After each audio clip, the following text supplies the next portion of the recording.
ഞങ്ങൾ തൊട്ടടുത്ത് ചായക്കടയിൽ നിന്ന് ഇപ്പോൾ രാവിലെ തുടങ്ങിയതാണ് ഈ ശുശ്രൂഷ.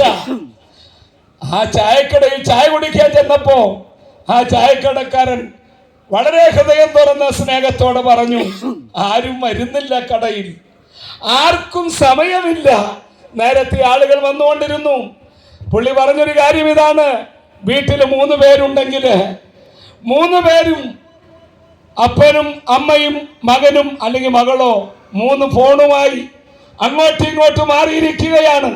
നേരത്തെ ഒരു വാർത്ത അറിയാൻ, ഒരുമിച്ചൊരു ബന്ധം ലഭിക്കാൻ ഇതേപോലെ കവലയിൽ വന്ന് അന്നൊരു വലിയ ബന്ധമുണ്ടായിരുന്നു, കൂട്ടായ്മയുണ്ടായിരുന്നു.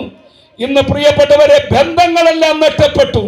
എന്നാൽ നിങ്ങൾക്ക് നോക്കുമ്പോൾ കാണാം, ഈ ശബ്ദപരിധിക്കടുത്ത് ഞങ്ങൾ നിൽക്കുന്ന ഒരു കൂട്ടം സഹോദരങ്ങൾ ഞങ്ങൾ തകർന്നവരായിരുന്നു.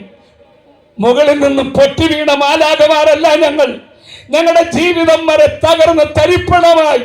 ഞങ്ങളുടെ ഒരു സഹോദരൻ ജോസഫ് ഞങ്ങളുടെ കൂടെയുണ്ട്.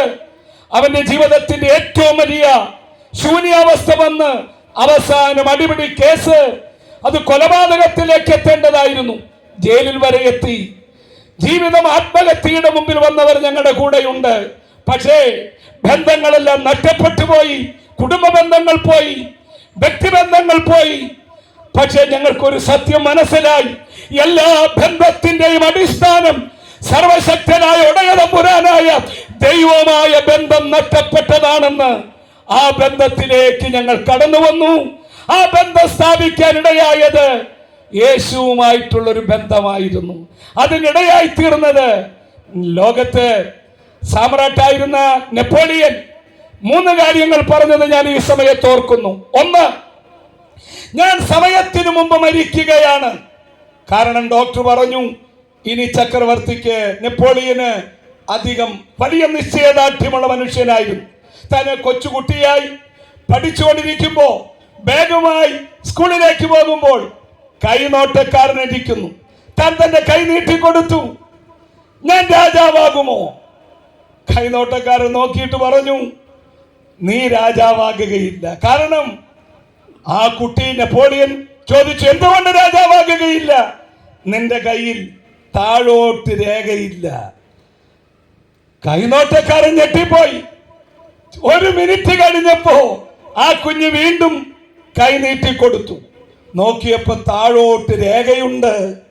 താൻ തന്റെ ബാഗിൽ സൂക്ഷിച്ചിരുന്ന ഏതോ ഒരു മൂർച്ചയുള്ള വസ്തു എടുത്ത് താൻ തന്റെ കൈ മുറിച്ച് രേഖയുണ്ടാക്കി. കൈനോട്ടക്കാരൻ ഞെട്ടിപ്പോയിട്ട് പറഞ്ഞു, ലോകത്താരും രാജാവായില്ലെങ്കിലും നീ രാജാവാകും. അത്ര നിശ്ചയദാർഢ്യമാണ് നിനക്ക്. അവനാണ് നെപ്പോളിയൻ. പക്ഷെ താൻ അവസാനം പറഞ്ഞ വാക്ക് വല്ലൂരുള്ളവർ ശ്രദ്ധിച്ചേ മതിയാകൂ. 3 കാര്യങ്ങളാണ് പറഞ്ഞത്. 1, ഞാൻ സമയത്തിനു മുമ്പേ മരിക്കുകയാണ്. 2, എന്റെ ശരീരം പുഴുക്കൾക്കായി ഞാൻ കൊടുക്കുകയാണ്. ഇത് രണ്ടും വിട്ടുകളാ. 3-ാമത്തേതാണ് എന്റെ സഹോദരൻ ബിജു അല്പസമയം കഴിയുമ്പോൾ വിവരിക്കാനായിട്ട് പോകുന്നത്. 3-ാമത്തെ കാര്യം ഇതാണ്, ഞാനും ദൈവവും തമ്മിൽ അകലത്തിലാണ്. എന്റെ സ്നേഹിതരെ, ലോകത്തിന് ഒരേ ഒരു പ്രശ്നമേ ഉള്ളൂ. നിങ്ങൾ പറയും 1000 പ്രശ്നങ്ങളില്ല, ഒരു പ്രശ്നം. ആ പ്രശ്നം മനുഷ്യൻ ദൈവത്തിൽ നിന്നകന്നതാണ്. അതിനേക പരിഹാരം. തുടർന്ന് ഞങ്ങളുടെ സഹോദരൻ മനോഹരമായൊരു പാട്ട് പാടും.